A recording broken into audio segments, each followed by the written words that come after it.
Você já assistiu o anime de um episódio só? É de conhecimento geral que o primeiro episódio é um enorme determinante pra você decidir se vale a pena investir o seu tempo no que tá passando na sua tela ou não. Afinal, ele é o primeiro gostinho que você tem de uma obra como um todo. Serve quase como uma vitrine de loja, sabe? Você dá uma olhada no que tá sendo exposto logo de cara e, baseado no que viu, decide se vai entrar pra conferir o resto. Mas isso também pode ser um truque tanto pra quem chega de paraquedas, tanto pro bem quanto pro mal. Existem primeiros episódios ruins que não fazem um bom resumo do que a obra tem a oferecer, ou passam a imagem errada do que ela é na verdade. Assim como existem primeiros episódios excelentes, muito bem feitos, mas que enganam o espectador, fazendo ele achar que vai assistir X, quando na real tá pulando de cabeça no Y. Mas tem um anime que sempre me causou muita intriga nesse aspecto, um caso à parte de toda essa discussão: To Your Eternity, ou Fumetsu no Anatae. Eu conheci esse anime por meio de um amigo. A gente tava conversando sobre personagens de cabelo branco e eu comentei sobre a minha não tão saudável obsessão por eles. Ô Franks, se você gosta desse tipo de personagem, eu tenho uma indicação perfeita.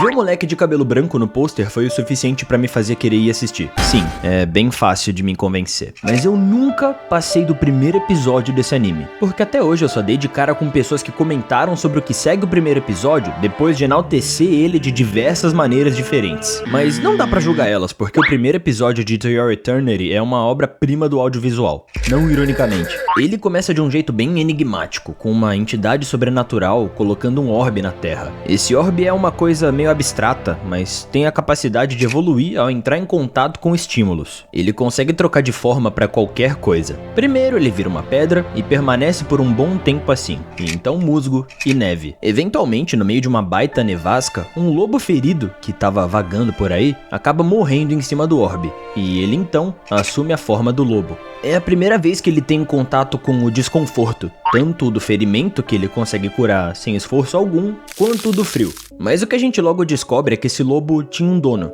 um garoto que vive em uma vila abandonada e que estava esperando pela volta da sua única companhia em muito tempo. O menino pensa que a sua tribo partiu para um lugar melhor, além das montanhas congeladas, e que um dia ele vai reencontrar todo mundo. Por isso ele continua cuidando do vilarejo como se ainda fosse habitado, e espera pacientemente, sem confirmação nenhuma de que eles vão voltar. Quando o lobo volta pra casa, o garoto o acolhe, sem saber o que ele é realmente, pensando que ainda era o mesmo bichinho que fazia companhia pra ele antes da nevasca. Eles viram companheiros, e junto desse garoto que a gente nem sabe o nome, o orbe começa aos poucos a descobrir o que é sentir, observar, provar e viver. Em um determinado dia, o menino decide que já esperou tempo suficiente. Ele cansou de só imaginar o que as outras pessoas estavam fazendo em outro lugar, bem longe dali, e fantasiar sobre as histórias que tinham sido contadas com o que tinha além das montanhas. Nisso, ele resolve ir atrás de todo mundo, enfrentar o frio à base de peixe cru e alguns poucos sinais deixados por quem já trilhou o mesmo caminho. Mas depois de muitos dias atravessando aquela neve que parecia não ter fim, ele descobre o pior: todos já se foram. Não tem ninguém esperando por ele ou voltando pra buscar. Só uma pilha de coisas e nada além disso. Depois desse choque de realidade, junto do orbe com o formato canino, ele volta pra vila onde a jornada dos dois tinha começado, mas agora machucado e com febre. Ele ainda tenta manter a esperança e o otimismo que antes tinha pra dar e vender, mas simplesmente não consegue. E como se isso não bastasse, a viagem também levou toda a vitalidade e a saúde do seu corpo. Ele estava morrendo, por mais que tivesse em negação sobre aquilo e tentando ignorar, até que chegou a hora em que aquilo se tornou impossível. O garoto sem nome senta numa cadeira e, usando o resto de energia que ele tinha em si, ele olha para sua única companhia e diz para ele nunca o esquecer.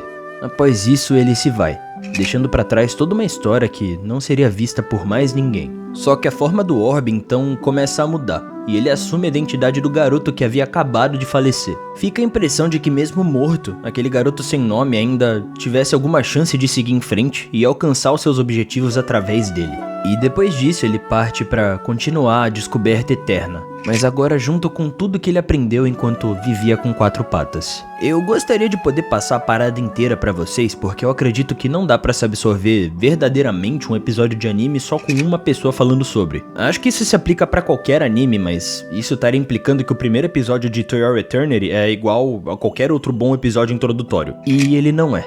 ele é melhor. Esse episódio mexe com você porque ele não precisa de explicações, não precisa de diálogos complexos, ele fala com o que você sente e não com o que você entende. É extremamente simples, mas carregada de significado. Sem falar no fato de que ele fecha uma história digna de filme, com começo, meio e fim, de uma forma sensacional em um tempo enxuto de 25 minutos. Como se o episódio fosse um curta-metragem que caiu por acidente dentro de uma série. Existe uma beleza cruel ali.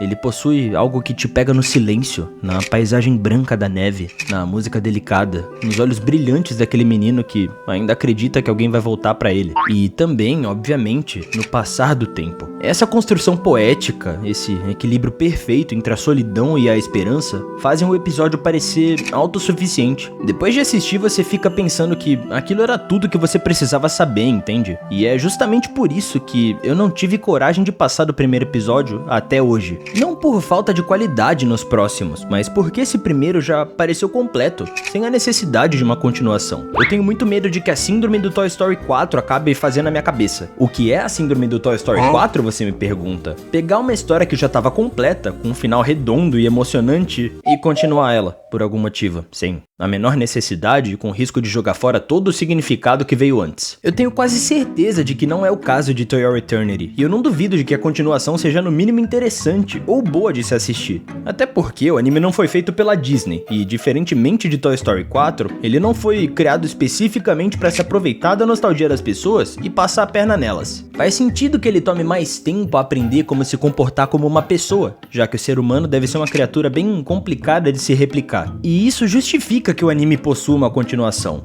Mas eu não sei se eu quero ver o Orb falando, vivendo como um ser humano e aprendendo a se comportar como tal. Por mais que eu suponha que essa seja a ideia de To Your Eternity, acompanhar uma folha em branco aos poucos ganhando desenhos, eu sinto que esse episódio cumpre tão bem aquele papel de ser o primeiro gostinho que você tem da obra como um todo que eu comentei, que eu chego a ter um pouco de dó de continuar. Sei que isso também pode parecer meio estúpido, tipo avaliar um filme com 5 estrelas só, assistindo os primeiros 10 minutos dele, mas eu sinto que o fato dela ter me feito sentir tanto, a ponto de ficar com medo de virar a página, só prova o quanto essa história é especial e única. Talvez um dia eu adquira a coragem que me falta pra continuar To Your Eternity, mas acho que eu ainda não sou forte o suficiente pra isso. Até porque algumas histórias não precisam ser longas para serem completas, e algumas despedidas não precisam durar mais do que 25 minutos pra ficarem com a gente pra sempre. Mas e vocês, gostam de To Your Eternity? Acham que conseguem me convencer a assistir o resto? Comentem aqui embaixo, quem sabe vocês consigam, né? Se você gostou desse vídeo, deixa o seu like, se inscreve no canal, me segue no Instagram, e se for do seu interesse, considere se tornar um membro aqui do canal. A gente tá com a meta de chegar em 20k até o final do ano. Tamo quase lá. Dá uma forcinha aí, eu conto com vocês.